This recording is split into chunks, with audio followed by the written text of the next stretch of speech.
तो अब भारत ने चीन, अमेरिका और जर्मनी जैसे देशों की नींद उड़ाने का काम किया है, क्योंकि भारत ने जो सपना आज से कई साल पहले देखा था वह अब पूरा होता हुआ दिखाई दे रहा है। और अभी तक आपने यही सुना होगा कि भारत वैश्विक खिलाड़ी के रूप में उभर रहा है और भारत का एक्सपोर्ट दुनिया के बड़े बड़े देशों में बढ़ रहा है। लेकिन अब यह सुनने की बात नहीं रह गई, बल्कि भारत ने पिछले कुछ सालों में जो मेहनत की थी उसका परिणाम सामने आ चुका है।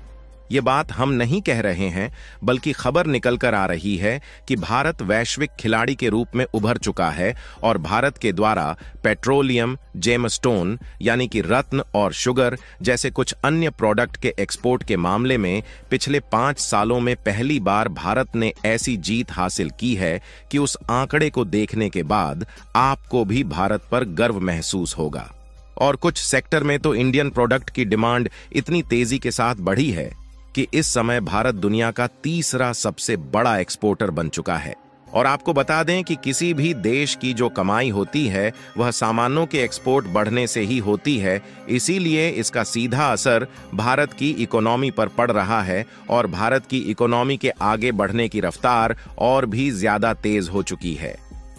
पूरी अपडेट क्या है इस वीडियो में समझते हैं, लेकिन आगे बढ़ने से पहले इस वीडियो को लाइक करके चैनल को सब्सक्राइब जरूर कर लीजिए, क्योंकि यह आपके लिए 1 सेकंड का काम है, लेकिन इससे हमारी काफी बड़ी मदद होती है। असल में देखा जाए तो दुनिया का कोई भी देश हो, फिर चाहे वह चीन, अमेरिका, जापान और जर्मनी जैसे टॉप इकोनॉमी वाले देश हों, या फिर बांग्लादेश, पाकिस्तान और श्रीलंका जैसे बेहद ही कमजोर अर्थव्यवस्था वाले देश हों, आज के समय में इन देशों की अर्थव्यवस्था जो कुछ भी है वह केवल 2 ही चीजों पर डिपेंड करती है। पहली बात तो यह है कि उस देश का एक्सपोर्ट दूसरे देशों में कितना है, क्योंकि जिस देश का विदेश में जितना ज्यादा एक्सपोर्ट होगा उस देश में विदेशों से उतना ही ज्यादा पैसा आएगा। और कुछ देश ऐसे हैं जहां पर विदेश से काफी सारे टूरिस्ट घूमने आते हैं, जिससे विदेश के टूरिस्ट द्वारा उनके देश में सर्विसेज को लेने में और खाने पीने की वस्तुओं को खरीदने में जो कुछ भी खर्च किया जाता है वह देश की इकोनॉमी के लिए काफी ज्यादा बेनिफिशियल होता है। क्योंकि विदेश का कोई भी व्यक्ति जब किसी दूसरे देश में घूमने जाता है तो सबसे पहले अपनी विदेशी करेंसी को एक्सचेंज करके वहां की बैंक से लोकल करेंसी लेता है, जिससे उस देश का विदेशी मुद्रा भंडार बढ़ता है। कुल मिलाकर अगर देश की इकोनॉमी को बढ़ाना है तो किसी न किसी माध्यम से दूसरे देशों से पैसा खींचकर अपने देश में लाना होगा। हालांकि इसके अलावा भी कुछ ऐसे सोर्सेस है जिससे दूसरे देशों का पैसा भारत में आता है, लेकिन फिलहाल सबसे बड़ा सोर्स सामानों के एक्सपोर्ट को ही माना जाता है, क्योंकि इससे मोटी कमाई होती है। यह ठीक उसी तरीके से काम करता है जिस तरीके से घर का कोई भी सदस्य अपने घर की आर्थिक स्थिति मजबूत करने के लिए या तो किसी सामान की मैन्युफैक्चरिंग करके उसे बेचकर कमाई करता है, या फिर किसी दूसरे के द्वारा बनाए गए सामानों को मार्केट में बेचकर उसमें से कुछ कमीशन खींचता है। यानी कि एक शब्दों में कहा जाए तो जिस देश का जितना ज्यादा व्यापार मजबूत रहेगा उस देश की अर्थव्यवस्था उतनी ज्यादा मजबूत रहेगी। और हाल ही में जो खबरें निकल कर आई हैं उससे भारत के व्यापार की चर्चा विदेश तक फैल चुकी है,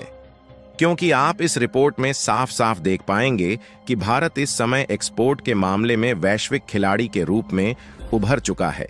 जिसमें भारत ने पेट्रोलियम प्रोडक्ट, जेमस्टोन यानी कि रत्न और शुगर जिसे चीनी कहा जाता है, इन तीनों के मामले में रिकॉर्ड तोड़ जीत हासिल किया है, जिसके साथ साथ इन सारे प्रोडक्ट के मामले में भारत टॉप एक्सपोर्टर बन चुका है। और यदि अकेले पेट्रोलियम प्रोडक्ट के एक्सपोर्ट की बात की जाए तो पिछले 1 साल में भारत के द्वारा लगभग $84 बिलियन का एक्सपोर्ट किया गया है।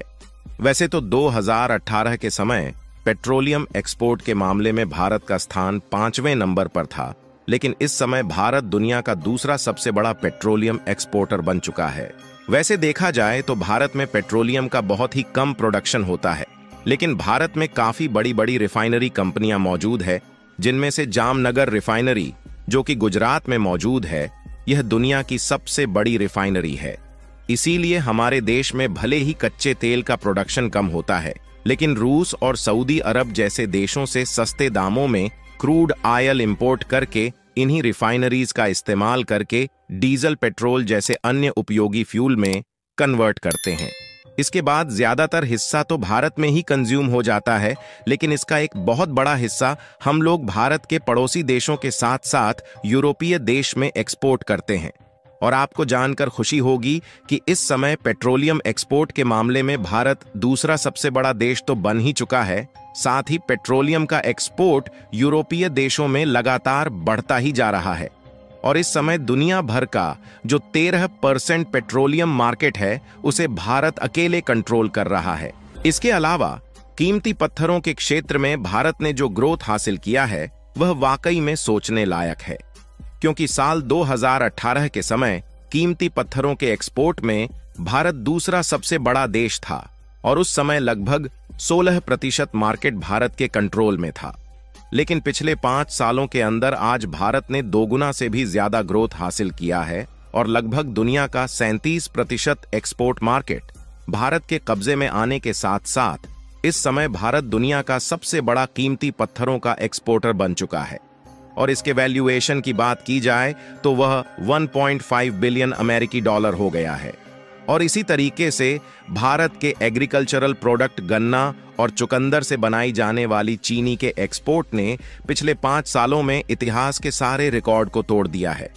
और साल 2018 के समय में इसका जो एक्सपोर्ट 1 बिलियन डॉलर से भी कम था, वह 4 गुना बढ़ने के साथ साथ लगभग 3.25 बिलियन डॉलर पहुंच चुका है। और शुगर के मामले में भी दुनिया भर के लगभग 12% मार्केट का कंट्रोल इस समय भारत के हाथों में आ चुका है, जहां पर भारत के द्वारा शुगर की डिमांड दिन पर दिन बढ़ती ही जा रही है।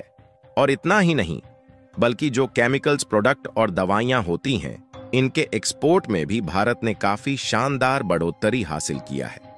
और कमाल की बात यह है कि भारत के जो केमिकल प्रोडक्ट हैं,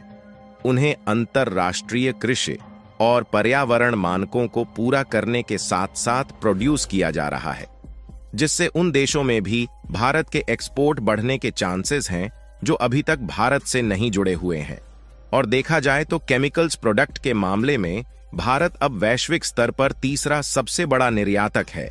जबकि 2018 में यह 5वें स्थान पर था। और दुनिया के 5 देशों को छोड़ दिया जाए तो कुल 195 में से 190 देश में भारत के सामानों की डिमांड हमेशा ही बनी रहती है।